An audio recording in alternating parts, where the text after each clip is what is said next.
Amados hermanos, que el Señor les bendiga. Nos encontramos una vez más en nuestras lecturas diarias, esta serie de podcasts que estamos llevando sobre las lecturas de la Biblia capítulo a capítulo en un año. Esperamos les haya sido de bendición. Hoy nos encontramos en nuestro podcast número 17. Y vamos a ver uno de los capítulos o de las escenas más impresionantes que tiene la Escritura. Vamos a ver la gloria de Dios revelada a su pueblo en varios aspectos, en varias sesiones o capítulos. En primer lugar, en Génesis capítulo 18, el Señor se le apareció a Abraham en su gloria físicamente. Recordemos que el pueblo había entrado en pacto con Dios, habían quitado de ellos lo que simbolizaba la inmundicia de la carne, la corrupción, la injusticia, estaban en un compromiso, en un pacto con el Dios verdadero, y precisamente por eso es que ahora y en este punto el Señor se les aparece en toda su gloria. Le apareció Jehová a Abraham en el encinar de Mamre, estando sentado a la puerta de su tienda, y por supuesto este que le apareció aquí es la segunda persona de la Trinidad, porque al Padre nadie lo ha visto. Es Jesús, es el Cristo preencarnado, quien se le aparece a Abraham junto a dos varones, junto a dos seres angelicales, y Abraham le muestra toda la hospitalidad y el gozo de recibirlo, y el Señor le confirma, versículo 9, la promesa. ¿Dónde está Sara tu mujer? Y él respondió, aquí en la tienda. Entonces dijo, de cierto volveré a ti según el tiempo de la vida, y Sara tu mujer tendrá un hijo. Sara escuchaba a la puerta de la tienda que estaba detrás, y Abraham y Sara eran viejos, de edad avanzada. Sara tenía 90 años, y se rió para su interior. Entonces Jehová dijo a Abraham, ¿por qué se ha reído Sara diciendo, será cierto que he de dar a luz siendo ya vieja? ¿Hay cosa imposible para Dios? Para el Señor no hay nada imposible. Pero a Sara todavía tenía un corazón incrédulo. Y el Señor trabaja con ella y le confirma su promesa. Y habla con ella directamente para confirmarle su promesa. Según el tiempo de la vida, Sara tendrá un hijo. Y en su gracia y su misericordia el Señor anda junto a Abraham mientras los dos varones se dirigen a Sodoma. El Señor decide contarle a Abraham aquello que iba a hacer, motivándolo a interceder, similar a lo que sucedería después con Moisés en el desierto. El Señor esperaba esta reacción de Abraham y por eso le dice que había tomado la decisión de destruir a Sodoma y Gomorra, por cuanto el clamor contra ellos aumentaba más y más y su pecado era grave en extremo y llegaba hasta el cielo. Y Abraham entonces, apuntando a Cristo, toma lugar de intercesor rogando, especialmente según había en su corazón y según veremos en el capítulo siguiente, rogando especialmente por su sobrino Lot, que todavía vivía en Sodoma. Y Abraham le ruega a Dios, basándose en su carácter, que Él no es un Dios injusto, que Él es un Dios perdonador y clemente, lejos está de Él destruir al justo y al impío, que si hubieran 50 justos en la ciudad de Sodoma, perdone la ciudad. Y el Señor le dice que efectivamente así lo haría y comienza a regatear y a negociar hasta que llega al número de 10. Abraham acercándose al Señor con humildad y con gracia, rogando que los perdone y sobre todo rogando por su sobrino. Y al llegar a los 10, Dios se marcha junto a Abraham. Lo cierto es que en Sodoma solamente Lot era justo, no llegaba ni a 10. Pero aquí Abraham está apuntando a nuestro Señor Jesucristo, al mismo Señor Jesucristo, quien asumiría en su encarnación y ahora en su gloria el papel de sacerdote, intercediendo por nosotros, intercediendo por nuestras vidas para que la gracia de Dios no nos falte y en su misericordia el Señor nos favorezca, a pesar de vivir en este mundo, a pesar de los pecados y la injusticia que cometamos. Cristo es fiel y vive eternamente para interceder por nosotros, por todos aquellos que por medio de Él nos acercamos a Dios. En Nehemías capítulo 7 no vemos la gloria del Señor revelada como en Génesis 18, pero sí vemos que luego de la edificación del muro y de que la ciudad fue guardada, entonces Nehemías, como líder, como gobernador, como tipo de Cristo, de la misma manera que Abraham, asigna dirigentes para la ciudad, asigna líderes y da órdenes respecto a lo que se habría de hacer en la ciudad y con las puertas. Habrían guardias, que las puertas no se abrirían hasta que el sol calentara, porque la ciudad era espaciosa y grande, pero poco pueblo había dentro de ella y no habían casas reedificadas aún. Y Nehemías se toma la tarea de reconstruir todavía lo que faltaba del pueblo, asignando líderes. Y por eso, precisamente porque necesitaban pueblo dentro de la ciudad, es que él busca reunirse con los nobles y los oficiales para que se hiciera un censo. Y Nehemías encuentra el censo recogido por Esdras de aquellos que llegaron con Zorobabel, que era así descendiente de los reyes, y Zorobabel, que era efectivamente antecesor de Cristo. De esta manera se nos está señalando una vez más la importancia de los nombres, de los hombres particulares delante del Señor para su obra. Que Cristo Jesús, cuando nos llama a morar en la ciudad, a la Santa Jerusalén celestial, Él nos llama por nuestro nombre. Él nos llama de acuerdo a nuestra relación con Él como nuestro Señor, como nuestro Rey. Él nos llama de acuerdo a nuestra condición de hijos de Dios. Que habiendo sido rescatados, habiendo sido librados del cautiverio bajo el poder de Satanás, de la muerte y del mundo, hemos sido rescatados para ser hijos y pueblo de Dios, en la cual mora su gloria, y para vivir cerca de Él, en su ciudad, protegidos con su presencia, bajo su amoroso y especial cuidado. El Señor es para nosotros como muro. Él ha puesto la salvación por antemuro, dice Isaías capítulo 26. Dios es un escudo alrededor nuestro para protegernos y guardarnos.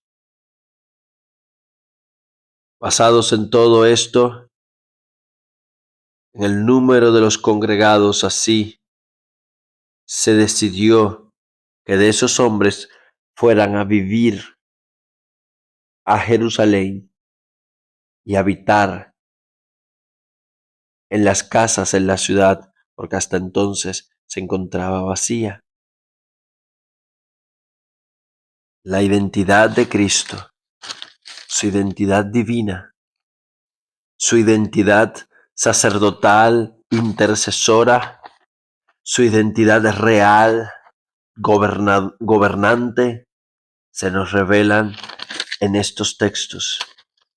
Y vemos además en Mateo capítulo 17 cómo Él se revela a algunos de sus discípulos, Jacobo, Juan y Pedro, cómo se revela en su gloria de la misma manera que se le había dado a conocer a Abraham.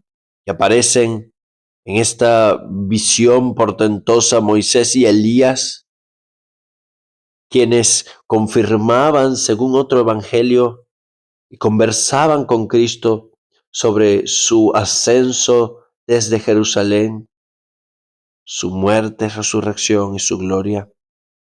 El testimonio completo de las Escrituras, el testimonio de los profetas, apuntaban a Jesús.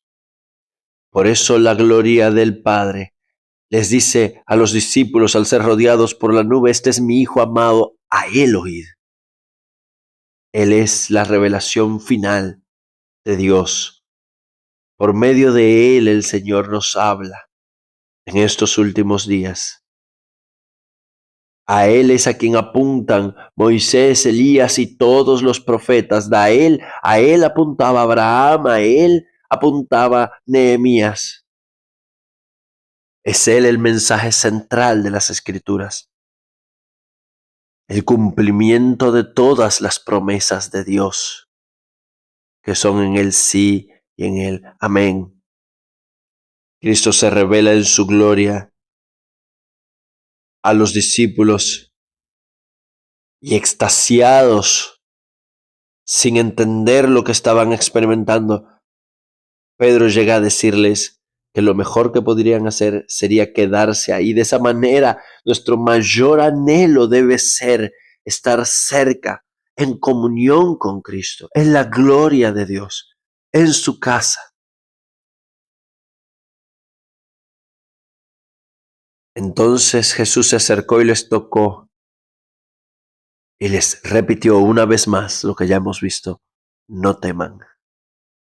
Pero descendiendo del monte les insistió en que a nadie les revelasen su visión. Sabemos, por supuesto, que a Mateo se lo dijeron posteriormente de la resurrección, porque Mateo no era testigo de este evento, sino después de que el Hijo del Hombre resucite de entre los muertos. Ellos debían conocer que el Hijo del Hombre era Dios encarnado, era la gloria divina velada en carne, que había venido a morir por los pecados. Isaac era el hijo de la promesa. Jesús es la verdadera promesa a quien Isaac apuntaba. Y para redimir nuestros pecados y rescatarnos de la corrupción de este mundo, de la misma manera en que habría de ser rescatado Lot, Cristo debía morir pagando por nuestros pecados, recibiendo la ira de Dios que los sodomitas recibieron por causa de sus pecados, porque la justicia de Dios no puede quedarse sin ser pagada. Y el Señor una vez más les confirma que antes de la venida del Cristo habría de venir Elías. Y Elías ya vino, dice Jesús. Y no le conocieron e hicieron de él lo que quisieron. De la misma manera iban a hacer con el Hijo del Hombre. Y los discípulos entendieron que les hablaba de Juan el Bautista. Y llegados a la ciudad, los discípulos no habían podido reprender a un demonio de un muchacho lunático. Y el Señor los reprende como una generación incrédula y perversa. En su justicia, en su indignación, contra aquella generación que solamente buscaba señales y milagros. El Señor les reprende severamente, pero salva y libra al muchacho. Fortalece la poca fe de su padre y reprende a los discípulos, diciendo que no lo habían podido echar, aunque tenían la autoridad, a causa de sus dudas, a causa de su poca fe. Una vez más les anuncia su muerte y ellos, entristecidos en gran manera, ignoran el impacto, el valor, el significado de sus palabras. Y menciona, también termina la escena. Mateo es el único que menciona el pasaje donde se nos refiere el cobro del impuesto del templo. Y Cristo una vez más se revela como el Hijo de Dios, como aquel que merece toda nuestra adoración y nuestra gloria, pero que toma la posición de siervo y no teniendo necesidad de pagar el impuesto al templo, ya que Dios no le cobraría a su Hijo. De todas maneras decide pagarlo, por él y por Pedro. Así Cristo paga nuestra deuda en su gracia, se humilló para pagar nuestras deudas con Dios, dando su vida para salvarnos a nosotros. Y lo hace a través de una obra milagrosa. Llegando a Hechos capítulo 17, los apóstoles fueron ultrajados y padecieron en Filipos, pero el Señor les da denuedo y valor para llegar a Tesalónica y predicar en la sinagoga de los judíos por 3 semanas. Sin embargo, se levantó una fuerte oposición en la ciudad contra los discípulos. Arrestan a varios hermanos que después tuvieron que pagar una indemnización y todos ellos decían contravienen los decretos de César diciendo que hay otro rey, Jesús. La misma acusación que argumentaron contra Cristo delante de Poncio Pilato. Todo el que se hace rey a César se opone. De esa misma manera, de la misma manera que Cristo padeció, sus discípulos habremos de padecer, amados hermanos. Si al padre de la casa llamaron Belcebú, ¿cuánto más a los de su casa? Nosotros debemos estar preparados. Debemos tener valor. Pablo no se tomó unas vacaciones después de lo que padeció, de ser golpeado y encarcelado en Filipos. Siguió predicando. Eso es la plena confianza en las promesas de Dios. Siguió predicando. En Tesalónica fue rechazado y debió huir. Llegando a Berea, los judíos eran de mente mucho más abierta, pero no eran crédulos, sino que examinaban en las escrituras, y esto hay que recuperarlo, hay que reconocerlo. Recibieron la palabra con toda solicitud, escudriñando cada día las escrituras para ver si esto era así. No se opusieron con incredulidad y dureza, pero tampoco le creyeron con amplitud de mente a Pablo, sino que examinaban las escrituras, comprobaban si lo que Pablo decía tenía respaldo en la palabra de Dios, y así debemos hacer nosotros siempre, confirmar toda enseñanza, evaluar toda enseñanza por la palabra de Dios. Estos podcasts no buscan sustituir la lectura diaria de la escritura, sino complementarla. Pero la oposición llegó hasta allá y los judíos de Tesalónica alborotaron a las multitudes también en Berea. Y Pablo debió salir por el mar y ser dejado en Atenas. Y mientras estaba en la ciudad, Pablo estaba enardecido a causa de la idolatría. Atenas era la cuna de la filosofía, era la cuna del conocimiento, una de las ciudades más importantes y más cultas, pero estas personas cultas estaban entregadas al culto, a los dioses, a las imágenes.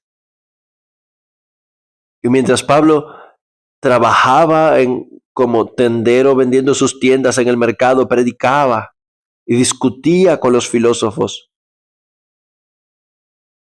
y tomándole le llevaron al Areópago. Pablo tuvo la oportunidad, y hoy en día hay en ese lugar un reconocimiento al discurso de Pablo. Pablo tuvo la oportunidad de predicar el evangelio delante de toda la ciudad, y utilizando la propia idolatría de la ciudad, que llegaron a tener un santuario al Dios desconocido. Pablo les anuncia precisamente al Dios que ellos no conocían, porque de haberlo conocido no hubiesen caído en idolatrías. Al Dios desconocido que hizo los cielos y la tierra, que no mora en templos hechos de manos de hombres, ni recibe nada de los hombres, sino que Él nos da a todos abundancia de todas las cosas, que no puede ser figura de manos, que no puede ser creado por el hombre, ya que Él es el que creó al hombre. Pablo cita también a varios poetas griegos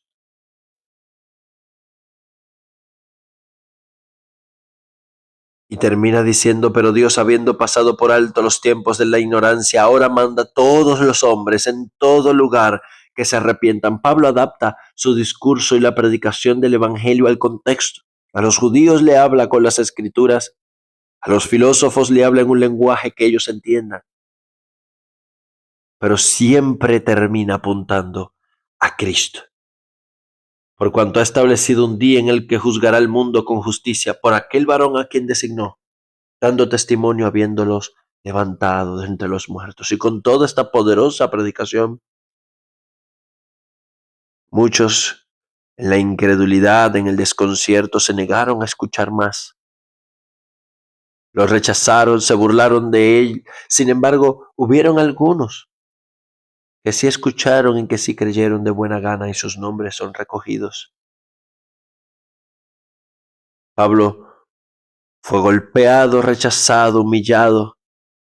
Él no era un superhombre, sino alguien que se había negado a sí mismo. Estaba convencido